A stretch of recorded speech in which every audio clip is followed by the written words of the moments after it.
بعض لوگوں نے اپنے گناہوں سے توبہ کی اور اتنی عاجزی کے ساتھ، اتنی ندامت کے ساتھ توبہ کی کہ اللہ کو پیار آ گیا۔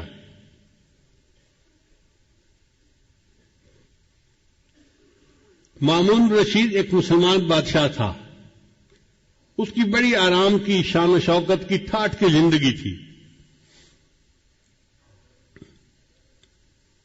موت کے قریب اس کی طبیعت ذرا خراب ہو گئی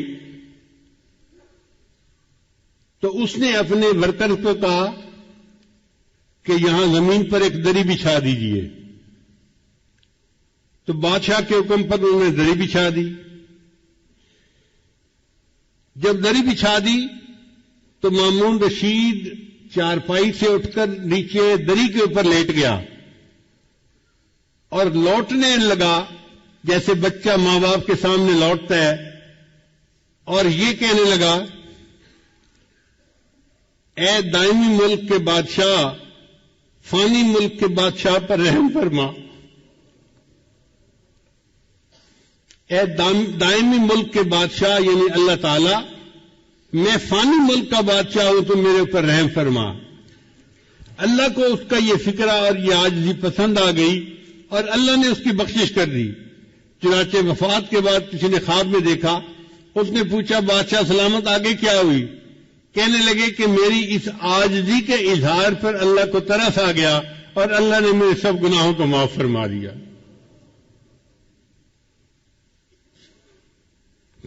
عمر بن عبدالعزیز رحمۃ اللہ علیہ ایک بڑے نیک حکمران تھے، بہت متقی انسان تھے۔ جب ان کی وفات کا وقت قریب آیا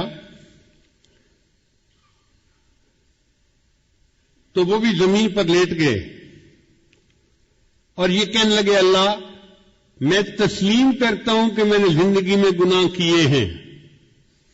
اے اللہ میں تسلیم کرتا ہوں کہ میں نے زندگی میں گناہ کیے ہیں، اگر تو معاف کر دے تو تیرا احسان ہے، اور اگر معاف نہ کرے تو تیرا عدل ہے، مگر میں گواہی دیتا ہوں کہ تیرے سوا کوئی معبود نہیں اور محمد صلی اللہ علیہ وسلم تیرے سچے رسول ہیں۔ یہ الفاظ کہہ کے اس کی وفات ہو گئی، یعنی کلمہ پڑھ کے فوت ہو گیا۔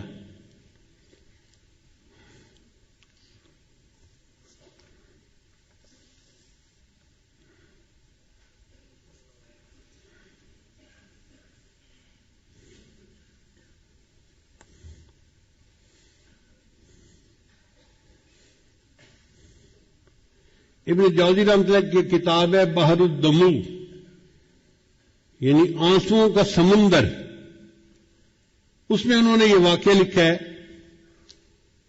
کہ بنی اسرائیل کی ایک عورت تھی جو حسن و جمال میں اپنی مثال آپ تھی، اور وہ بدکار تھی۔ گھر کا دروازہ کھلا رکھتی تھی اور بن سنور کر چارپائی کے اوپر بیٹھ جاتی تو اس کے دروازے کے سامنے سے گزرنے والے نوجوان جب اس پر نظر پڑتی تو وہ بہک جاتے تھے۔ وہ ان سے کچھ رقم لیتی تھی اور ان کو گناہ کا موقع دے دیتی تھی۔ ایک مرتبہ ایک نوجوان بڑا نیک تھا، وہ ادھر سے گزرا، قدرتاً اس کی بھی نظر اس طرف اٹھ گئی تو اس نے دیکھا کہ اتنی خوبصورت عورت، اس کو بھی شیطان نے بہکایا۔ تو اس نے اس گھر کے جو کام کرنے والی تھی اس سے پوچھا کہ تیری مال کا مرد کو قریب کیسے آنے دیتی ہے؟ اس نے کہا جناب 1000 دینار لیتی ہے اور پھر اس کو اپنے ساتھ وقت گزارنے کا موقع دیتی ہے۔ اب یہ نوجوان واپس تو گھر آ گیا، مگر سوچتا رہا کہ میں 1000 دینار اکٹھا کروں پھر مجھے اس عورت کے ساتھ وقت گزارنے کا موقع مل جائے گا۔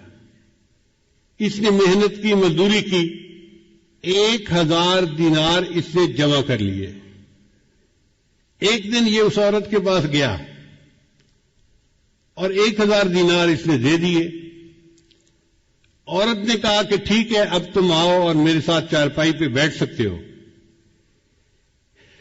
یہ جب اس کے ساتھ چارپائی پر بیٹھا نا تو اس کے دل پہ اللہ کا خوف غالب آ گیا کہ اب تک میں نے جو عبادت کی ہے کہیں اللہ تعالیٰ اس عبادت کو ٹھکرا نہ دے کہ تو بالآخر گناہ کا ارتکاب کر بیٹھا۔ اب عورت انتظار میں تھی کہ میں نے جب اسے بلا لیا ہے تو یہ اب اپنی خواہش پوری کرے گا، مگر وہ بندہ تو بہت ہی خاموش چپ بت بن کے بیٹھا ہوا ہے۔ تو عورت نے اس سے پوچھا کہ بھائی میں نے تو تمہیں یہاں نہیں بلایا، تم خود آئے ہو۔